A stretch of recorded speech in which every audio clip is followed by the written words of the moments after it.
छोटा डील जो होता था हमारा वो $200 मिलियन का होता था। सबसे बड़ा जो मैंने किया वो था $45 billion all cash acquisition. Harvard, Columbia, Oxford यहाँ से मैं हायर कर रहा था। तो MBA करके फिर मैं कहाँ जाऊँगा? मेरा बैकग्राउंड था मैथ, इकोनॉमिक्स, प्राइवेट इक्विटी, तो everything that it takes to be in the top 1%। Actually investment bankers को 1% ही बोला भी जाता था। तो सप्लायर के पास अनबिलीवेबल पावर है एंड कंज्यूमर के पास कुछ नहीं है। ऐसे वो शुरू हुआ साउथ दिल्ली में with 75 gyms in 2015। आज हम 130 शहरों में 8,000 से ऊपर gyms और 6 मिलियन प्लस फिटस्टर्स हैं। हमारा AI प्रोग्राम 2018 में आया था। हम 7 लाख लोगों को ट्रेन करते हैं महीने का through our AI program. Mostly customers are asset agnostic, they are experience driven.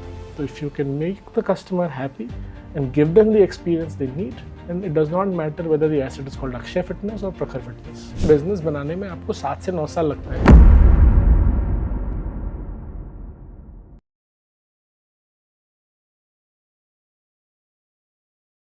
Hi guys, my name is Prakhar Wadhwani and welcome to this new episode of Decoded by Prakhar।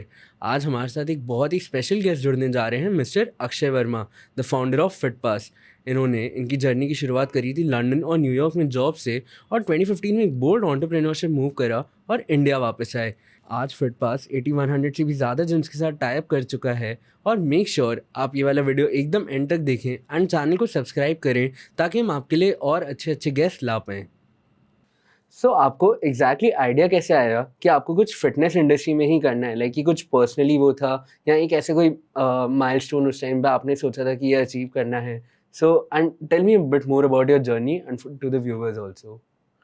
तो journey तो बहुत पुरानी है। मैं कहाँ से शुरू करूँ? जब मैं पैदा हुआ था तब से, या जब मैं वापस भारत आया तब नहीं से? नहीं, लाइक जब भारत आए उससे थोड़ा सा पहले से ही, कि लाइक आपकी जो जॉब वाली थी उसके बाद एंटरप्रेन्योरशिप वाली में जाना। तो क्विकली बताऊँ तो मैं बिहार में पैदा हुआ था, वहीं बड़ा अर्ली एजुकेशन वहाँ था। फिर मैं दिल्ली आया, like a very good Bihari boy. मैं भी DPS गया, DPS में पढ़ा। उसके बाद मैं सेंट स्टीवंस कॉलेज गया दिल्ली, वहाँ मैथ्स पढ़ा। सेंट स्टीवंस कॉलेज में मैं स्पोर्ट्स कोटा एडमिशन था। मैं फुटबॉल खेलता था, स्टेट के लिए भी खेला, स्कूल के लिए खेला, बहुत सारे कॉम्पिटिशन्स खेले। तो मैं स्पोर्ट्स कोटा एडमिशन था सेंट स्टीवंस में, तो वहाँ पे मैंने मैथ्स ऑनर्स किया। उसके बाद मैं तुरंत ऑक्सफोर्ड चला गया फाइनेंशियल इकोनॉमिक्स पढ़ने, मास्टर्स करने। और मैं आई थिंक पहला आदमी था जो सीधा मास्टर्स में एक्सेप्ट हुआ था। यूजुअली लोग स्टीवंस के बाद सेकंड बैचलर्स करने जाते थे। हाँ, लाइक आज भी के टाइम में भी ये वाली चीज़ है कि लाइक मेरे को अगर 3 साल के मेरे कोर्स के बाद US जाना था तो they wanted me to do an extra year और समथिंग कि लाइक। तो मेरे पास पैसे नहीं थे 2 साल के कोर्स करने के लिए। तो सेकंड बैचलर्स करते तो 2 साल लगता, तो वो था नहीं। मैं एजुकेशन लोन पे गया था एंड तो मुझे पता था कि 2 इयर्स में कर नहीं पाऊंगा, तो मैंने अप्लाई मास्टर्स के लिए किया था। लकीली मुझे ऑक्सफोर्ड, कैम्ब्रिज, LSE, वॉरिक हर जगह से एडमिट्स आ गए थे। फिर मैंने ऑक्सफोर्ड चूज़ कर लिया, वहाँ से थोड़ा स्कॉलरशिप भी मिल गया, तो मैं ऑक्सफोर्ड चला गया। बट मैं गया था 2007 में, ठीक है। 2007 और 8 के बीच में सबसे बड़ा फाइनेंशियल क्राइसिस हो गया था। हाँ, ठीक है, बेयर स्टर्न्स गिर गया था, नॉर्दर्न रॉक पे रन हो गया था। फिर 2008 में तो लीमन भी चला गया। तो मेरी नौकरी लगी 2008 में, जुलाई 2008 में, as an investment banker with UBS। ठीक है, तो मैं आया उनके private equity and leverage finance team में। जुलाई 2008 में मैंने नौकरी शुरू की। हमारी टीम थी कुछ 28 लोग से ऊपर। दिसंबर 2008 में हम 7 ही लोग बचे थे, because everybody was let go. तो एक्सपीरियंस बहुत अच्छा था, बहुत सीखा मैंने PE में, हर तरह के बिजनेस में इन्वेस्ट किया, बहुत सारे रिस्ट्रक्चरिंग्स किए। एक छोटा डील जो होता था हमारा वो $200 मिलियन का होता था। सबसे बड़ा जो मैंने किया था वो था $45 billion all cash acquisition. $45 billion It is उस a टाइम lot पे। of money. It is a lot of money and I never saw what it looked like. Right? मतलब एक्चुअली उसी डील के बाद आई थॉट कि मैं break लेता हूँ, बिकॉज ये काफ़ी दिन से मैं कर रहा था PE, और ये मेरे towards the end of my, before I resign from UBS तब का ये है। तो उसमें मुझे लगा ना कि $45 बिलियन होते क्या, मतलब टैक्सी भर जाएगा उस पैसे से, मेरा कमरा भर जाएगा, किसकी लाइफ मैंने बेटर की, वर्स की, ये मुझे समझ नहीं आया। मेरे कंप्यूटर पे आए पैसे, कंप्यूटर से चले गए पैसे, डील हो गई, ताली बज गई, शैंपेन खुल गया, बट इम्पैक्ट क्या हुआ समझ नहीं आया मुझे। मैं उस समय यंग था, मैं 27-28 साल का था। तो ऑब्वियसली मैं करियर में काफ़ी फास्ट ट्रैक पे था। हाँ, तो बहुत रिस्पॉन्सिबिलिटी मिल गई थी। उसी बीच में एक और डील भी की थी मैंने, एक फिटनेस फर्स्ट करके कंपनी है, okay, which is a global fitness chain. India में भी 5-7 लोकेशंस थे उनके। वो लोग डिफ़ॉल्ट हो गए थे अपने £1 बिलियन डेट पे। तो उसको मैंने रिस्ट्रक्चर करके उसमें हमने इक्विटी ली थी। हाँ, तो जिम का बिजनेस बाय चांस में फेमिलियर था।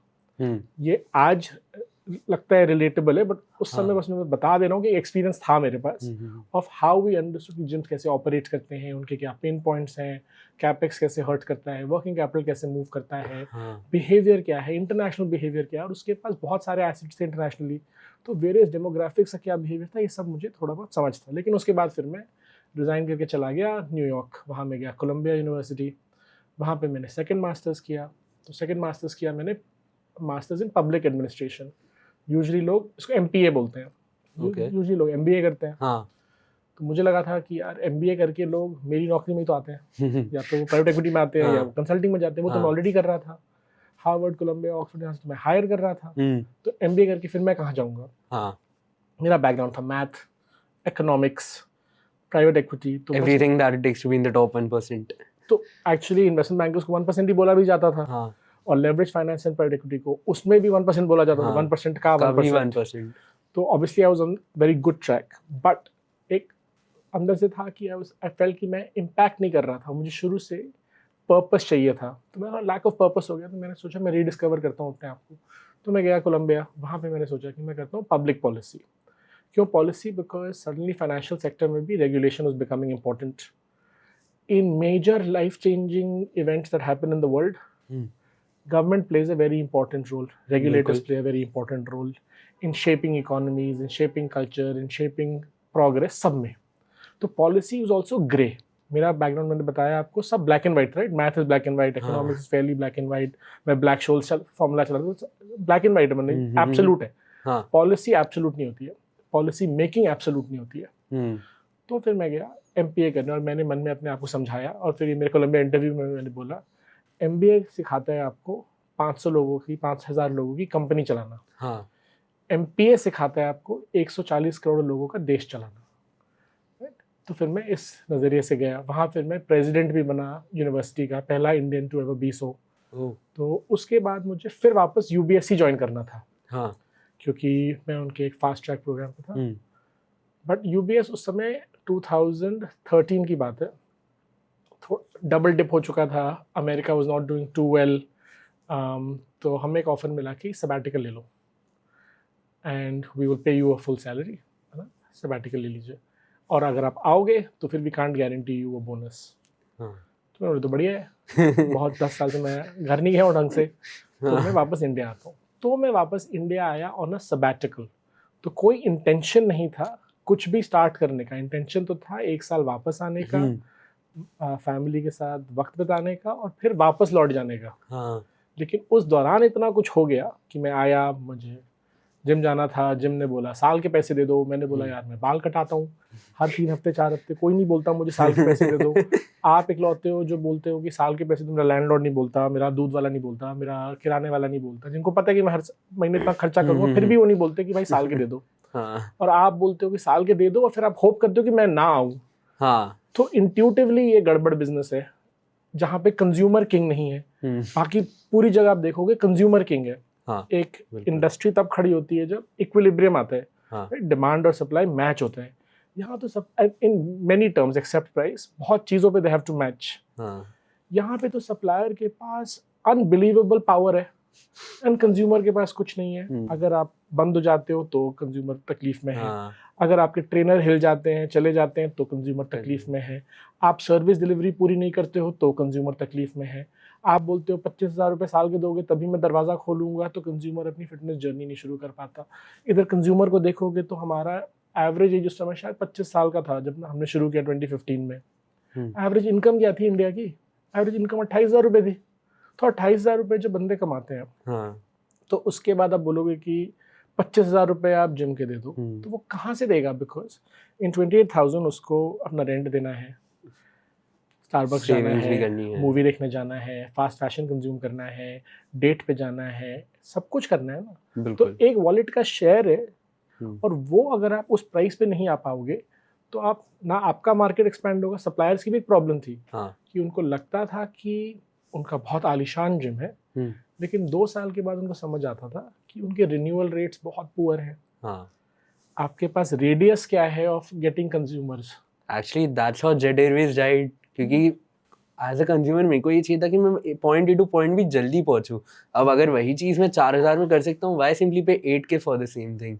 And just the same way आपने जिसको जैसे इसको जिम के वे में एक्सप्लेन करा कि लाइक कंज्यूमर का अगर 28,000 ही उसकी सैलरी है तो उसमें से उसको ये चीज़ करनी है, तो ऑब्वियसली लाइक वो अदर ऑल्टरनेटिव्स की तरफ अपने आप ही पुश होगा towards unhealthy lifestyle. Like he can not come to the healthy part, क्योंकि उनकी तो प्राइसिंग भी लाइक जिम्स की जो मैंने यूजुअली ऑब्जर्व करी है, correct me if I am wrong, कि लाइक 10,000 होगा फॉर 1 मंथ और 25,000 होगा for 3 years, for full year, like whole year. तो वो वाले वे में लाइक तो एकदम सही बोल रहे हो। तो इसको थोड़ा सा एक बार नुआंस समझते हैं। जिम प्रोहिबिटिव प्राइसिंग करता है ताकि आप ज़्यादा पैसा उसको दे दो। वो अज्यूम करता है कि आप उतना यूज़ नहीं करोगे, ठीक है। तो वो ट्रेडिशनली पैसा कमाना चाहता है by actually not delivering service. बिल्कुल consumer has hard earned money, doesn't matter आप लाखों रुपए कमा लो महीना, तो आपके खर्चे भी होते हैं, आपका EMI होगा, बच्चे होंगे स्कूल में, एक्स्ट्रा इधर होगा। तो even if you have to allocate whatever percentage of your income, you want कि यूज़ तो करूँगा ना मैं, मैं बांट तो नहीं दूंगा। ये बिजनेस बोल रहा है आई होप आप मत यूज़ करो। कंज्यूमर चाहता है कि जब मैं यूज़ करूँ तो मैं उतना दूँ, और आप बढ़िया सर्विस देते हो तो मैं आपको ज़्यादा दूँ, बट मैं यूज़ तो करूँगा ना। तो ये डाइकोटमी थी जो हमें लगा कि इसको ब्रिज करना ज़रूरी है। एंड जिम्स को ये तकलीफ थी कि उनकी प्राइसिंग ऐसी क्यों थी प्रोहिबिटिव, बिकॉज आधे में 70% अनयूज्ड कैपेसिटी है जिम्स के पास, 30% कैपेसिटी पे वो चलते हैं। तो आलिशान जिम खोला है, बट जितने मेंबर्स होने चाहिए आपके पास to run a profitable gym वो नहीं होते हैं, ठीक है, क्योंकि आपकी प्राइसिंग मीट नहीं कर रही है विलिंगनेस टू पे एंड एबिलिटी टू पे ऑफ कस्टमर, उसके वॉलेट से आप मैच नहीं कर रहे हो। दूसरा, क्योंकि आप होप करते हो लोग ना आए, 97% जिम गोअर्स फील चीटेड, तो आपका रिन्यूअल नहीं होता है। तो आपका रिन्यूअल नहीं होता है तो आपका अगले साल क्या होता है, आपके नंबर गिर जाते हैं। तो फिर आप डिस्काउंट करना शुरू करते हो, ठीक है। तो आप डिस्काउंट करना शुरू करते हो तो आपका एवरेज रेवेन्यू पर यूजर गिर जाता है जिम का। तो अब आप जिम का बिजनेस समझो, पहले साल जब आप खुलते हो बहुत सारे लोग आ गए बिकॉज आप न्यू हो, अट्रैक्टिव हो। सेकेंड ईयर क्या होता है, आपके रिन्यूअल रेट्स गिर गए तो आप डिस्काउंट करना शुरू कर देते हो, तो आपका रेवेन्यू गिर गया, ठीक है। एंड आप होल्ड कर रहे हो कि लोग रुक जाएं। बाकी एक्सपेंडिचर आपके बढ़ते जा रहे होंगे, ठीक है। रेंट आपका बढ़ा होगा, स्टाफ की सैलरी बढ़ी होगी, एसेट का वेरिएंट बढ़ा होगा, तो रेवेन्यू गिर रहा है, कॉस्ट बेस बढ़ रहा है। तीसरे साल आते आते आप तकलीफ में आ जाए। तो ये होता था मोस्टली कि जिम्स बंद हो जाते थे। क्यों बंद हो जाते थे? कोर रीजन था incorrect pricing. Incorrect pricing derive from low utilisation of asset. तो इनकी प्रॉब्लम क्या थी? To increase utilisation of asset, ठीक है। तो अगर एसेट का यूटिलाइजेशन बढ़ जाता तो प्राइस अपने आप गिर जाता। And poor renewal rates, stickiness नहीं था। तो ये इनकी प्रॉब्लम थी। कस्टमर की प्रॉब्लम थी कि भाई I want to pay for what I use, I don't want to overpay. ये सॉल्व करने निकले हम फॉर आवरसेल्व्स। फिर हमें लगा कि इंडियंस कंज्यूम कैसे करते हैं। हमने देखा था रेस्टोरेंट में भी लोग क्या बोलते हैं ना कि उसको पता है मैं नान खाऊंगा, पनीर खाऊंगा, दाल मखनी खाऊंगा, रायता खाऊंगा, ठीक है, बट वो मेन्यू से डायरेक्टली ऑर्डर नहीं करेगा। अगर आप ऑप्शन दे दोगे तो वो बुफे की थाली उठा लेगा। थाली उठाएगा क्यों? क्योंकि उसके पास फिर पावर है to choose whatever they want, ठीक है। ये हमारा प्रेफरेंस है। तो हमने बोला जिस तरह थाली बनती है फॉर फूड, उस तरह हम थाली बना देते हैं, बुफे बना देते हैं फॉर फिटनेस। आपको जो करना है, जब करना है, जहाँ करना है, जैसे करना है, आपकी मर्जी। तो आपके घर के पास ही इतने लोकेशन होते हैं, राइट। योगा के लिए सेंटर्स होंगे, स्विमिंग के लिए होंगे, पिलाटीज होगा, फुल स्टैक जिम होगा, आपके दफ्तर के पास भी होगा। कुछ एक बड़ा डिसीजन होता है कस्टमर के लिए, घर के पास लूँ कि ऑफिस के पास लूँ, कुछ हम मंडे टू सैटरडे काम करते हैं, इंडिया बहुत ही मेहनती देश है, तो आपको पता नहीं है आप किधर लो। तो वो डिसीजन अब हमने हटा दिया। साल के पैसे दूँ, हमने वो भी डिसीजन हटा दिया कि नहीं, मंथली सब्सक्रिप्शन है, आप कभी भी पॉज कर सकते हो, कभी भी रिस्टार्ट कर सकते हो। मैं क्या फॉर्मेट चूज करूं? लोग सोचते रहते थे यार मैं योगा सेंटर की मेंबरशिप ले लूंगा तो फिर मैं पूरे साल योगा ही करूंगा। अगर मैं MMA ले लूंगा तो, या मैं फुल स्टैक जिम ले लूंगा तो पूरे साल में वेट्स ही उठाऊंगा। मुझे कुछ फंक्शनल ट्रेनिंग करना हो या क्रॉसफिट करना हो तो मैं क्या करूंगा? तो अब आपके पास वो दुविधा भी खत्म। तो ये ऐसे फिटपास शुरू हुआ था। ये जितनी प्रॉब्लम थी हमने बोला ये सब एक ही सोल्यूशन है। तो ऐसे वो शुरू हुआ साउथ दिल्ली में विद 75 जिम्स इन 2015। आज हम 130 शहरों में 8,000 से ऊपर जिम्स और 6 मिलियन प्लस फिटस्टर्स हैं। That's inspiring. तो सर लाइक पहले अभी आपने बताया लाइक सिर्फ 75 जिम से स्टार्ट हुआ था।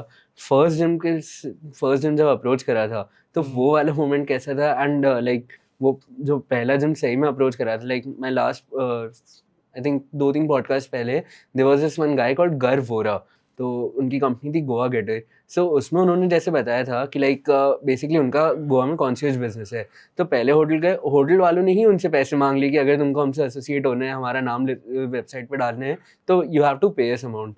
तो आपके केस में कैसा था कि लाइक जब आपने फर्स्ट जिम को अप्रोच करा था? देखो, जब हम पहली बार गए थे जिम से बात करने, तो पहले ना आपको जिम में बाउंसर मिलता है जिम के गेट कि आप क्यों आए हो। हाँ, अगर आप मेंबर नहीं हो तो वही मैं कह रहा था ना कि इतना फ्रिक्शन इस इंडस्ट्री में था कि 2015 में अगर आप आए थे जिम तो आपको पहले रोका जा रहा था। Supplier had so much power, the consumer did not. बाकी आप कोई भी बिजनेस इंडस्ट्री देखेंगे तो ग्राहक को स्वागत किया जाता है, यहाँ पे वॉक इन को रोक दिया जाता है। ठीक है, ये माहौल था। तो हमें ये पावर बैलेंस ठीक करना था कि consumer should be king, no. Ultimately Gandhi ji ने भी बोला था ना, your business exist because of the customer, they are not an inconvenience to you, right. But that is how the gym industry was treating it कि भाई। तो पहले हमें बाउंसर को समझाना पड़ता था कि हम क्या प्रोपोजिशन लेके आए हैं। अगर उनको ये बात समझ आती थी तो हमें एंट्री मिलती थी। फिर हम फ्लोर मैनेजर को समझाते थे, फिर उनको समझ आता था हमारा बिजनेस प्रोपोजिशन, तब हमें बाबूजी मिलते थे जिनका जिम था। तो हमें काफ़ी लंबा प्रक्रिया था। आज ऑब्वियसली बदल गया, आज जिम्स कतार में है कि हमें ऑनबोर्ड कर लीजिए, बट उस समय ऐसा था। तो हमें सबको समझाना पड़ता था कि आपका ट्रू नेचर ऑफ बिजनेस क्या है। एक हो गया आपकी पॉस्चरिंग कि मैंने 3 करोड़ रुपए लगा के जिम खोला है। फिर हो गई रियलिटी कि आपके कितने मेंबर्स एक्चुअली हैं, ईयर ऑन ईयर आपका आरपू डिक्रीजिंग है कि इंक्रीजिंग है, आपका रिन्यूअल रेट क्या है, आपका ट्रू कैक क्या है, और ट्रूली आपका business after your true CAC profitable है कि नहीं है। कि बस आप कैश चर्न बेसिस पे लगे हुए हो कि जनवरी फरवरी मार्च में आता है, फिर आप अगले 9 महीने तनख्वाह देते हो, फिर आप होप करते हो कि जेएफएम में अगले महीने इतना आ जाए। वैसे इंडिया में ये वाली चीज़ बहुत, सॉरी आपको काट लूँ, वैसे इंडिया में ये वाली चीज़ बहुत ज़्यादा बढ़ गई है। लाइक आज के टाइम पे भी मतलब I don't know if I am too early to say it, but Zepto का आज भी अगर बिजनेस मॉडल देखें तो it will take them years to be profitable. अभी लाइक अभी वो लोग फंडिंग के बेसिस पे थ्राइव कर रहे हैं, एंड ऐसे ही अब आपको लगता है जिम्स वाले में भी होगा कि लाइक लोग सिर्फ फंडिंग पे थ्राइव करते जाएंगे, फाउंडर अपनी सैलरी ले रहा है एक्वायर करके, लाइक कैशबैक चीज़ें हो रही है? नहीं, आई थिंक दो डिफरेंट चीज़ें हैं। तो जेप्टो जैसे मॉडल में आज प्रॉफिटेबिलिटी नहीं है मे बी, बट उसके पास पोटेंशियल टू स्केल इमेंस है। जिम एक फाइनाइट एसेट है, उसके पास पोटेंशियल टू स्केल नहीं है। कितने ही मेंबर भर लेगा वो, क्योंकि वो उसके पास मेंबर 2 से 3 किलोमीटर रेडियस से ही आ सकते हैं। ठीक है, कोई 7 किलोमीटर दूर से नहीं आएगा। आप रोज वहाँ पे कोई भी सेलिब्रिटी खड़ा कर लीजिए, कुछ भी ट्रेनर ला दीजिए, कुछ भी कर दीजिए, people will not travel 45 minutes to come to your workout and then go back. So your radius is only 2 to 3 kilometers. In that 2 to 3 kilometer radius, you need a person जो आपको एक बार में 25-30 हज़ार रुपए दे दे। ठीक है। Then you need a person who आपके format पे साल भर कमिट करने को राजी हो, कि अगर उसको समर में स्विमिंग करना है तो उसके लिए अलग पैसे देने के लिए राजी हो। अगर उसको डांस करना है या योगा करना है या पिलाटिस करना है तो वो अलग सेंटर के पैसे देने के लिए राजी हो। ऐसा कस्टमर आपको चाहिए। फिर आपके आसपास कंपटीशन है, आप इकलौते तो होते नहीं हो नेबरहुड में। मैं आपको जीके का एग्जांपल दे दूं, दिल्ली में वहाँ पे एक ही जगह 17 जिम्स है एक ही मार्केट में। पंजाबी बाग में क्लब रोड है, 7 जिम्स हैं लाइन में। ठीक है, तो आपके पास नेक्स्ट डोर कंपटीशन भी है। एंड आप जिम को ट्रूली सोचोगे तो क्या ही फर्क है, अक्षय फिटनेस है या प्रखर फिटनेस है या कोई नेम्ड जिम है, सब वही 3 कंपनी से इक्विपमेंट खरीदते हैं, सब वही एसी लगाते हैं, सबके पास वही शीशे लगे हैं, सबके पास वही ट्रेनर्स घूमते हैं। कोई भी ट्रेनर भी तो 15 किलोमीटर दूर से नौकरी करने नहीं आ रहा है ना, जो उस नेबरहुड में रहते होंगे वही लोग हैं। तो कभी मेरे पास है, कभी आपके पास है। तो ट्रूली एसेट में तो कोई डिफरेंशिएशन नहीं है। डिफरेंशिएशन है एक्सपीरियंस, आप क्या डिलीवर करते हो, राइट। तो आपको फर्क नहीं पड़ता। तो एक जिम में अगर आज वो अनप्रॉफिटेबल है तो उसके पास ये पोटेंशियल नहीं है कि वो बर्न करके कल 6 गुना मेंबर्स बना ले, ये नहीं होगा। बिकॉज वो 2 से 3 किलोमीटर रेडियस में उतने ही लोग रहते हैं ना, लोग तो नहीं ला सकते हो। तो आप पॉपुलेशन तो एक्सप्लोर नहीं करा दोगे, घर तो नहीं बना दोगे और इतने तो नहीं बना दोगे। तो फिर आपके पास एक फाइनाइट स्पेस है। जेप्टो और बाकी मॉडल्स में क्या इनफाइनाइट है। तो the more you penetrate the more potential you have, and at some point you might achieve economies of scale. With a finite asset that is not possible. और अभी आपने लाइक बात करी कि 7 जिम है लाइन में, 17 जिम है line में, बट हम लोग still diabetes capital of the world हैं. एंड लाइक ओबेसिटी, लाइक अभी आपके सामने एक लिविंग एग्जांपल है इस चीज़ का कि like I agree that I am obese और मेरी मम्मा एक जुम्बा इंस्ट्रक्टर है. बट डिस्पाइट ऑफ दैट, क्योंकि लाइक कुछ भी काम है, कुछ भी है, I have 100 reasons to skip the gym. और maybe I was like brought up like that कि मतलब मेरे अराउंड जो फ्रेंड्स हैं वो भी इसी वे में हैं कि काम है तो फिर चलो ठीक है, जिम सेकेंडरी वाली चीज़ है. बट आपने उस चीज़ को एक फर्स्ट करने का एक तो लाइक बहुत अच्छा आपका ट्राई रहा है and you have been like achieving heights in it. तो एक तो वो वाली चीज़ के बारे में, and apart from that India, आप लाइक आप इतने ज़्यादा ऐसी इंडस्ट्री में every day you are looking into it, तो आज इंडिया सही में ग्राफ बहुत स्पीड से ऊपर जा रहा है इस चीज़ का. तो इसमें दो बातें हैं. इंडिया दुनिया का यंगेस्ट देश है, right. Average age 28.8 years, population 1.4 billion, youngest. Demographic dividend हम दुनिया भर में लोगों को बताते हैं कि come to India, build in India, because the market is India. These young people will grow, disposable income will grow, we will buy more goods, we will spend more, right. अगर ये देश बीमार हो गया, which is what you said कि youngest देश है, but diabetic capital of the world, obesity capital of the world, hypertensive capital of the world, और 2/3 of the देश under 35 है. अभी उनको ये बीमारियां हुई नहीं है, उसके बावजूद आप ये हो. तो जो देश बीमार हो जाते हैं ना, जो लोग बीमार हो जाते हैं वो कंज्यूमर गुड्स नहीं खरीदते. बीमार आदमी एप्पल आईफोन नहीं खरीदता, बीमार आदमी दवाई खरीदता है. तो अगर डेमोग्राफिक डिविडेंड को रीप करना है और उसकी बदौलत हमें आगे बढ़ना है, तो you can't let this people fall ill, right. आज वो 28 है एवरेज एज, 35 पहुंचे नहीं है. लाइफस्टाइल डिजीजेस, इनको क्या बोला जाता है? Preventive lifestyle diseases. तो preventable by what? Exercise and nutrition. और तो कोई और ऑप्शन नहीं है प्रिवेंट करने का.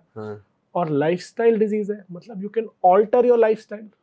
तो now that is your choice. ठीक है. And this the government understood, right. Fit India campaign आया, खेलो इंडिया कैंपेन आया, ईट राइट इंडिया कैंपेन आया. कुछ समझ आ गया सबको कि हमारे देश में इतना हेल्थ इंफ्रास्ट्रक्चर नहीं है कि अगर लोग बीमार हो गए तो हम संभालेंगे कैसे. बिल्कुल. आपने कोविड में भी देखा कि अनफॉर्चुनेटली बहुत डिफिकल्ट टाइम था फॉर पीपल पर्सनली एंड मतलब अराउंड अस. डॉक्टर क्या पूछते थे कोविड हो गया तो? कोमॉर्बिडिटी है?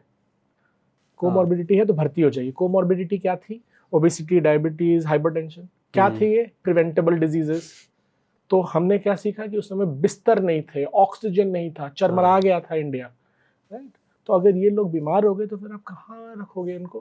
तो सरकार ने भी ये समझा. सरकार के साथ हम लोग का भी डायलॉग शुरू से था. कुछ मैंने आपको बताया था, मैं पब्लिक पॉलिसी भी पढ़ा था, मैं फिटनेस भी समझ रहा था, मैं प्राइवेट इक्विटी भी समझ रहा था. तो मैं समझ रहा था कि अगर इतने बड़े देश में आपको बिहेवियर चेंज लाना है तो government is a very important stakeholder and policies play a very important role. कल अगर आपको सरकार आके बोल दे कि मैं यूपीआई पे 10% टैक्स लगाऊंगी, तो रुक जाएगा यूपीआई ट्रांजैक्शन. तो how the government behaves towards your sector plays a very important role in building it out. तो we had to engage with the government. हम 2015 से चिट्ठियां लिखते थे उनको. आज हम लोगों ने देखा कि इसमें कैंपेन्स लॉन्च हो गए. प्रधानमंत्री ने लाल किले से बोला कि मोटापा एक प्रॉब्लम हो रहा है. हमने Indian Olympic gold quest launch किया. हमने जीएसटी में संशोधन करवाया. पहले 28% था, फिर 18 हुआ, 5 हुआ. ये सब सरकार समझ गई बात. होपफुली सिटीजन्स भी समझ जाएंगे. और अब इतना रिसर्च आने लगा है कि लैंसेट एक कंपनी है. लैंसेट का रिसर्च कोविड में सब पढ़ते थे क्योंकि वो वैक्सीनेशन के ट्रायल्स और सब.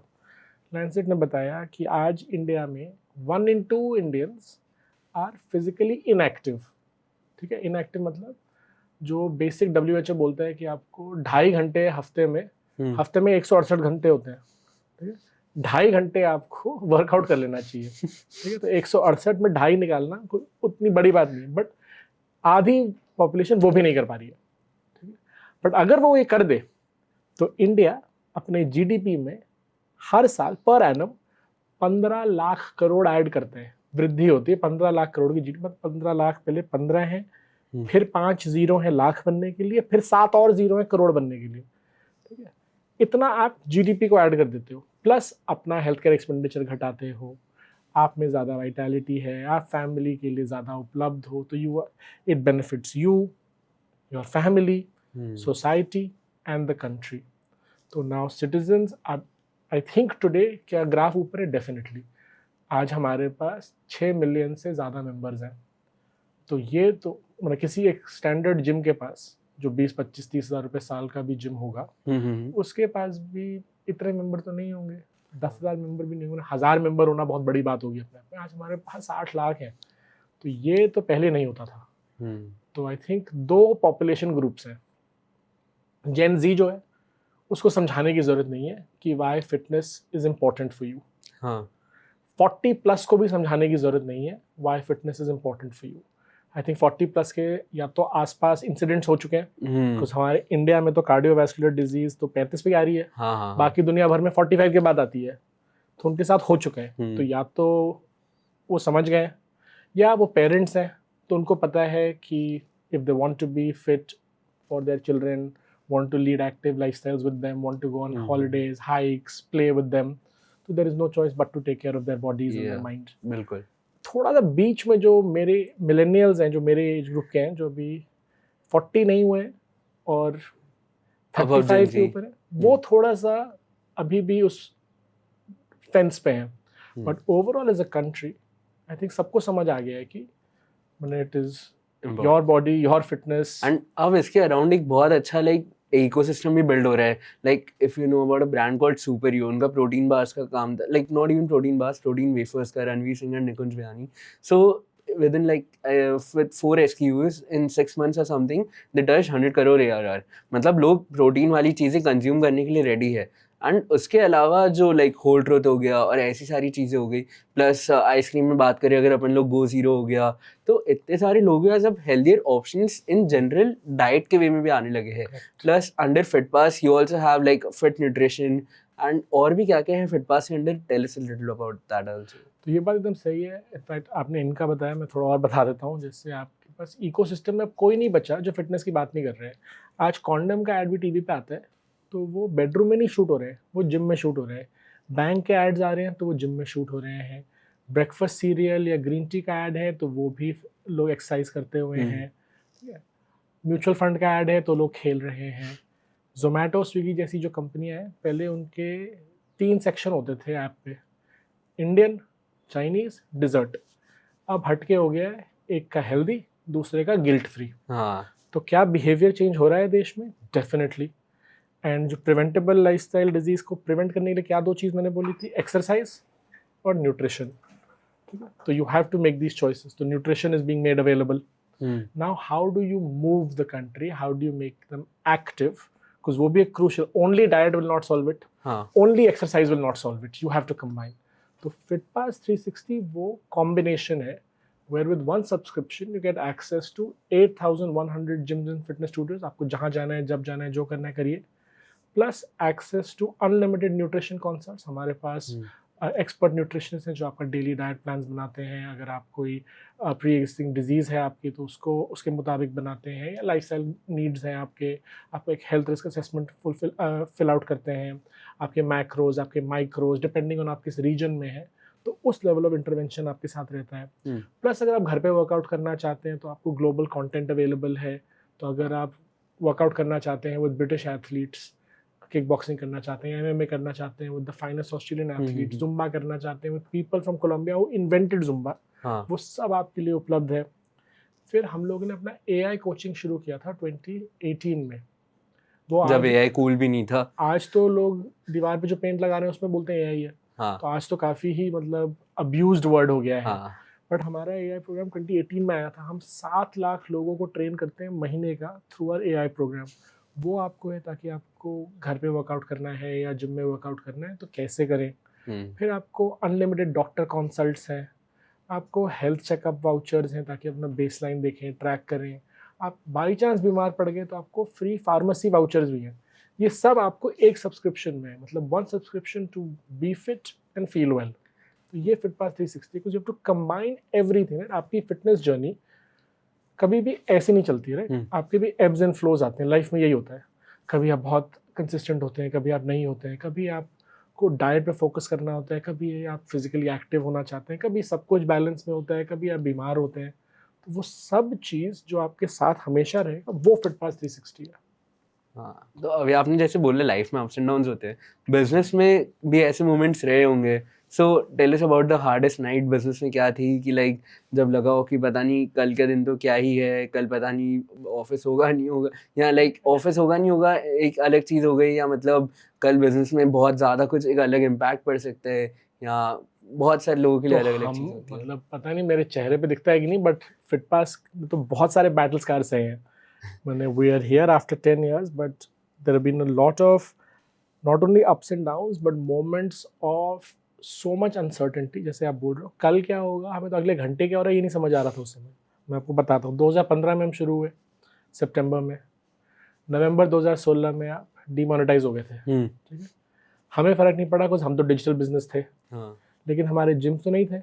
हम तो तभी एग्जिस्ट कर सकते हैं अगर जिम्स ऑपरेट कर रहे हैं। हाँ, जिम्स को बहुत तकलीफ हुई 2016 में, हमने बहुत सपोर्ट किया उनको, हम्म। हम उससे उभरे।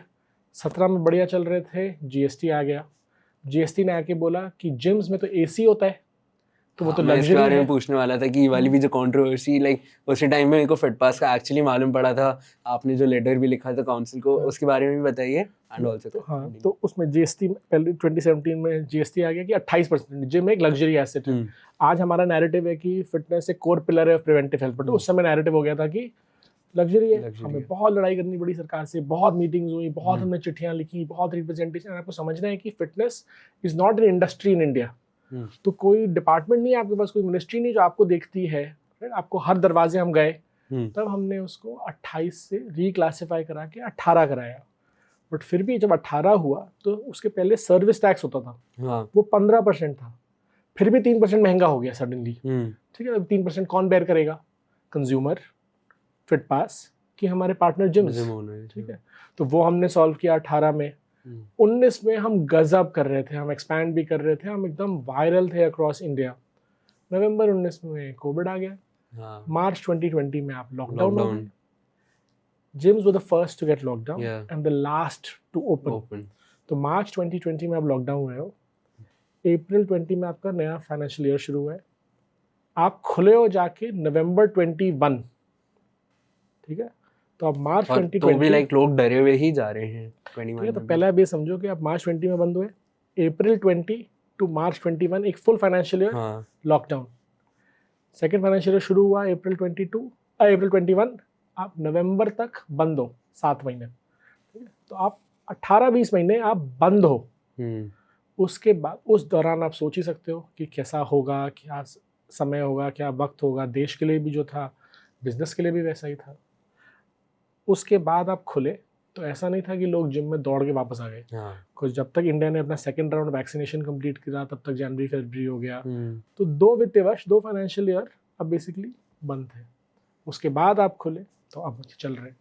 तो हमारी जर्नी ऐसी तो रही नहीं, हमेशा हर 1 साल पे 1.5 साल पे कुछ ना कुछ आता रहा। और अभी 2025 में हमने जीएसटी का जो नया रेगुलेशंस आए, तो हमने सरकार से कुछ दिन से बात कर ही रहे थे। 2024 से हम बात कर रहे थे कि जीएसटी को कम करना है, बिकॉज फिटनेस उतना इम्पोर्टेंट है। और अब तो समझ गए ना सरकार, अब तो प्रधानमंत्री बोल रहे थे ना, फिट इंडिया कैंपेन लॉन्च हो चुका था, खेलो इंडिया हो चुका था, Indian Olympic gold quest launch हो चुका था पूरा विजन। आई थिंक वो इतनी इंट्यूटिव बात है ना। मैं किसी को, आप किसी से भी पूछो कि आप अनहेल्दी होना चाहते हो, कोई हाँ नहीं बोलेगा ना। क्या आप चाहते हो आपके नेबर्स अनहेल्दी हो जाए, सोसाइटी अनहेल्दी हो जाए, बीमार हो जाए? कोई नहीं हाँ बोलेगा। तो कभी भी ये प्रॉब्लम नहीं थी कि लोग समझते नहीं थे कि ये इंपॉर्टेंट है। प्रॉब्लम कहाँ थी कि एक्शन प्लान नहीं था वो बनाने में। तो आज लोगों को लगता होगा कि अपने आप ही सरकार जागी, अपने आप ही उन्होंने बोल दिया कि इंपॉर्टेंट है जी फिटनेस। ऐसा नहीं होता है। कोई बिहाइंड द सीन्स था ना जो ये बार बार बात बोल रहा था, कर रहा था, डेटा प्रेजेंट कर रहा था, वाइट पेपर्स लिख रहा था, अलग अलग लोगों को, जिसको स्टेक होल्डर मैनेजमेंट बोला जाता है, कंसेंसस बिल्डिंग बोला जाता है। अलग अलग डिपार्टमेंट्स होते हैं।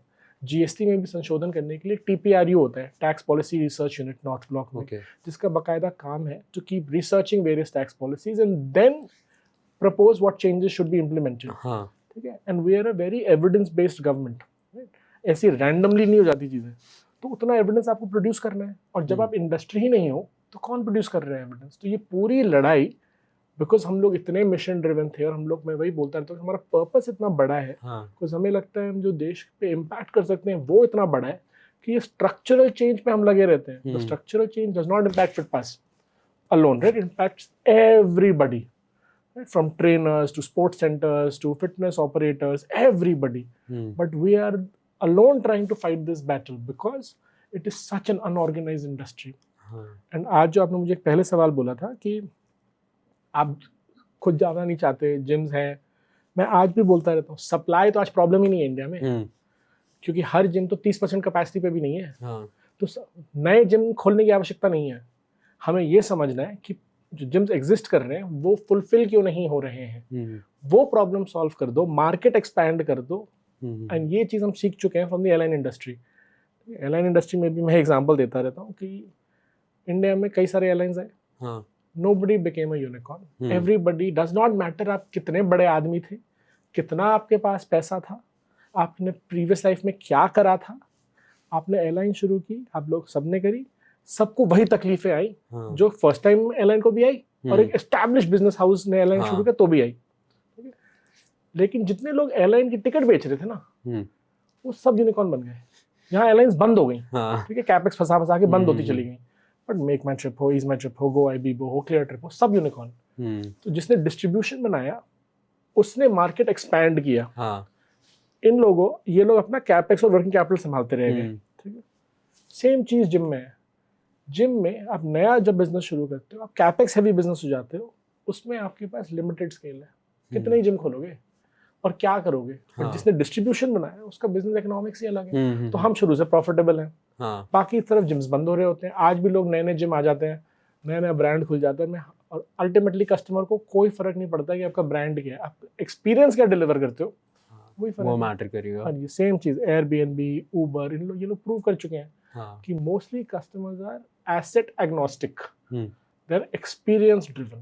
So if you can make the customer happy and give them the experience they need, then it does not matter whether the asset is called Akshay Fitness or Prakhar Fitness.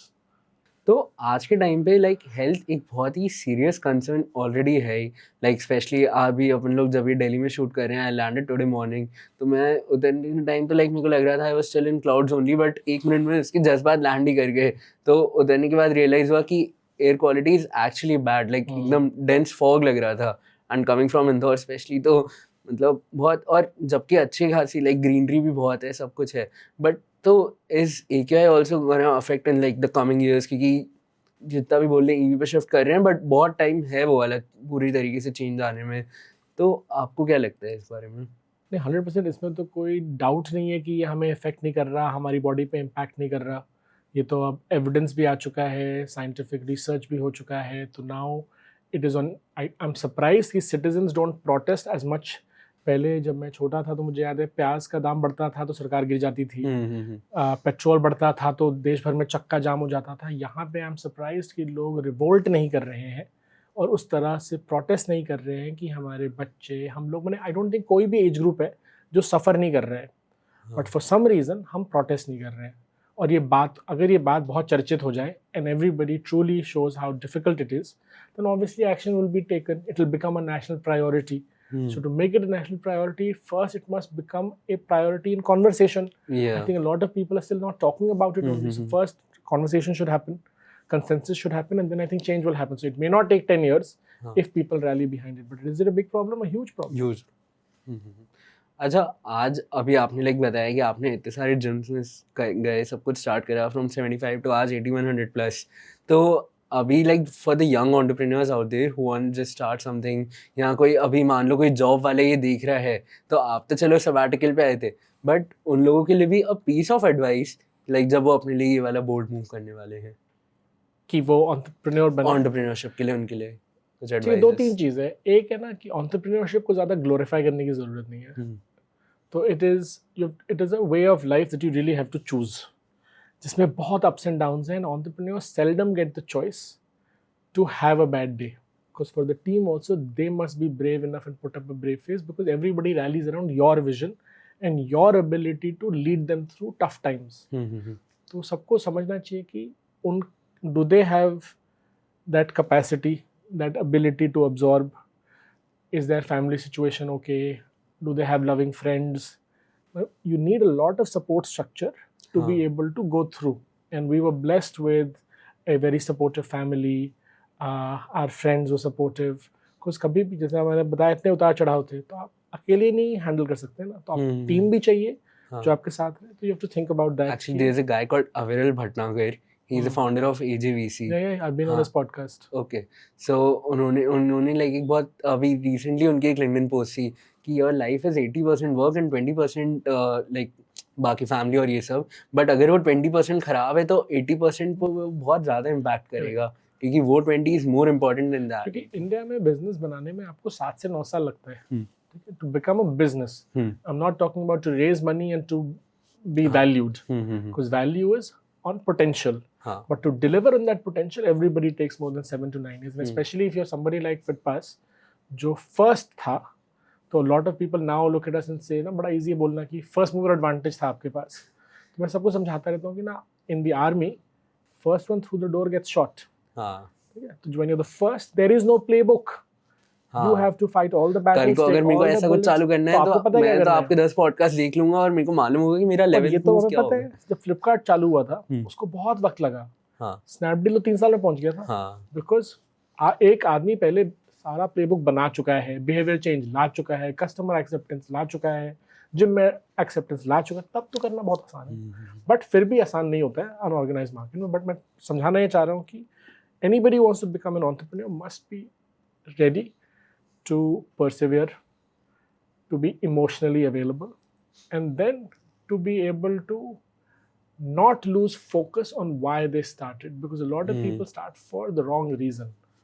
So the problem must be so big that they feel truly passionate about it, and there will be lots of moments where they will doubt their decision, and at that time the ability to reflect and reconvince themselves that the decision they took is correct, then you should start. अच्छा, and एक और चीज़ like मैं आपके LinkedIn post में देखा था, you have a habit of reading. So उन्हीं young entrepreneurs के लिए या also people in their mid careers, what books would you like to suggest like as an avid reader? पहले तो I think no matter what you want to read, you should read, because if you are not improving then you stagnate. Your mind should expand, and there are so many facets in your mind. So whether you want to read fiction, non-fiction, scientific books, mysteries, whatever, just read. Read and unwind. It also helps you unwind and it rejuvenates you. Just like you want to work out, you should exercise, you should read a little bit, even if it is 5-10 minutes a day, but do it. What do I recommend? I think one book that I want to recommend everybody is a book called Outlive by Dr. Peter Attia. He puts this perspective, which now people start talking about, कि आज तक ना medicine और health life span पे focus करता था कि मैं आपके ईयर्स बढ़ा दूं, जिंदा है ना. Now the conversation is adding life to those years. कि क्वालिटी ऑफ लाइफ क्या है. क्या आप बिस्तर पे पड़े हैं, क्या आप बाथरूम खुद जा सकते हैं, क्या आप बच्चों के साथ खेल सकते हैं, क्या आप सीढ़ी चढ़ सकते हैं. तो quality of life is important, and what you do today impacts the last 2 decades of your life. And this is called health span. And उसके बारे में बहुत डेटा है. हाउ मेडिसिन 2.0 जो हम आज देख रहे हैं is actually not helping us become better. So how we transition to medicine 3.0 which focuses on prevention, because ये तो सबको पता है ना कि स्टिच इन टाइम सेव्स 9. तो how do you prevent, and this is it is not a medical book, it is a journey book with a lot of evidence and data that he shares very nicely so that everybody is well informed. Because I think mostly health और medical में क्या है कि लोगों को लगता है कि हमें इन्फॉर्मेशन ही नहीं है. सारा इन्फॉर्मेशन डॉक्टर्स के पास ही है, बट अब इन्फॉर्मेशन डेमोक्रेटाइज होने लगा है. तो जब आप एम्पावर हो जाते हो इन्फॉर्मेशन के साथ एंड यू नो, तो फिर you make choices better. So I think the best book I can recommend right now is this, because I think this will empower generations and minds to come. So guys, make sure you like, share and subscribe to my YouTube channel ताकि हम आपके लिए और भी अच्छे guest ला पाएँ. And this impactful conversation with Akshay sir ने अगर आपको किसी भी वे में हेल्प करा तो make sure you share it with that one friend.